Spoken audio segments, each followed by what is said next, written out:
فرض کریں کہ میں ڈاکٹر کے دفتر جاتی ہوں اور مجھے یہ بالکل اچھا نہیں لگتا جب ایسا ہوتا ہے، لیکن کبھی کبھار مجھے اپنا خون نکلوانا ہی پڑتا ہے، اور خون نکلوانے میں تھوڑی ڈرپوک ہوں۔ مجھے سوئیاں بالکل پسند نہیں، لیکن ظاہر ہے میں وہی کرتی ہوں جو مجھے کہا جاتا ہے اور اپنا خون نکلوا لیتی ہوں۔ بس جب خون سوئی میں جا رہا ہوتا ہے تو میں اپنی توجہ کسی اور طرف کرنے کی کوشش کرتی ہوں، اور میں عام طور پر دوسری طرف دیکھتی ہوں اور پتہ بھی نہیں چلتا کب ہو گیا۔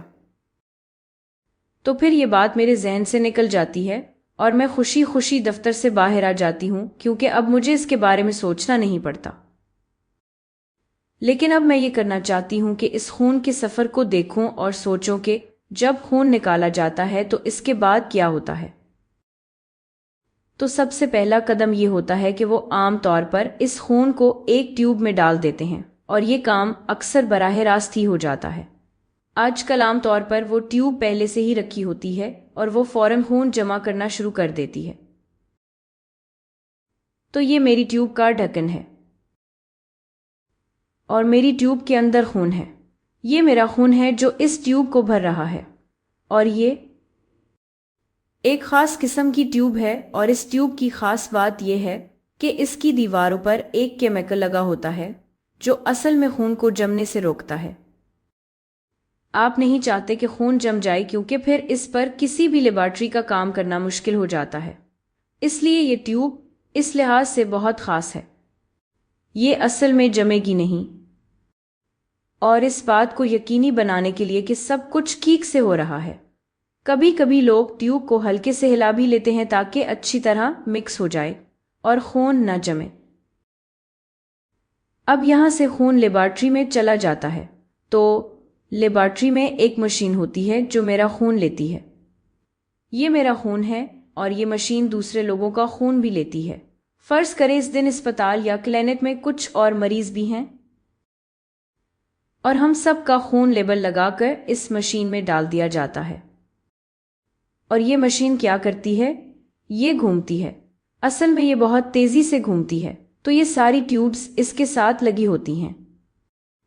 یہ اڑتی نہیں ہیں، بلکہ یہ بھی ساتھ ہی گھومتی ہیں، اور اگر یہ ساری ٹیوبز گھوم رہی ہوں تو اس سے ایک فورس پیدا ہوتی ہے جسے سینٹریفیوج فورس کہتے ہیں۔ تو اس عمل کو سینٹریفیوگیشن کہتے ہیں۔ میں یہاں لکھ دیتی ہوں سینٹریفیوگیشن، اور جو مشین ہے اسے سینٹریفیوج کہتے ہیں۔ تو یہ اصل میں بہت تیزی سے گھومتی ہے، جیسے کہ فرض کریں ایک ہی سمت میں یا دوسری طرف، اور اس کا نتیجہ یہ ہوتا ہے کہ خون الگ ہونا شروع ہو جاتا ہے اور خون کے بھاری حصے ٹیوب کے سرے کی طرف چلے جاتے ہیں، اور خون کا جو کم کثافت والا حصہ ہے وہ اصل میں ڈھکن کی طرف اوپر آ جاتا ہے۔ تو جب آپ سینٹریفیوج کرتے ہیں، فرض کریں آپ نے یہ عمل پورا کر لیا اور آپ نے خون کو سینٹریفیوج کیا،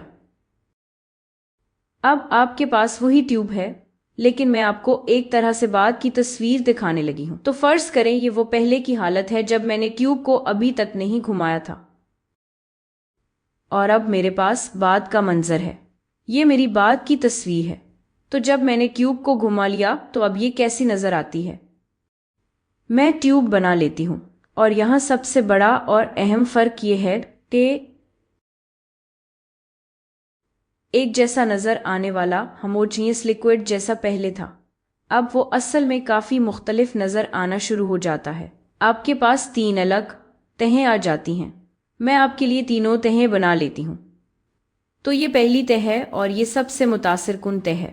ہمارے خون کا سب سے زیادہ والیوم اسی اوپر والی تہ میں ہوتا ہے، تو یاد رکھیں یہ سب سے کم ڈینسٹی والی ہے، ٹھیک ہے؟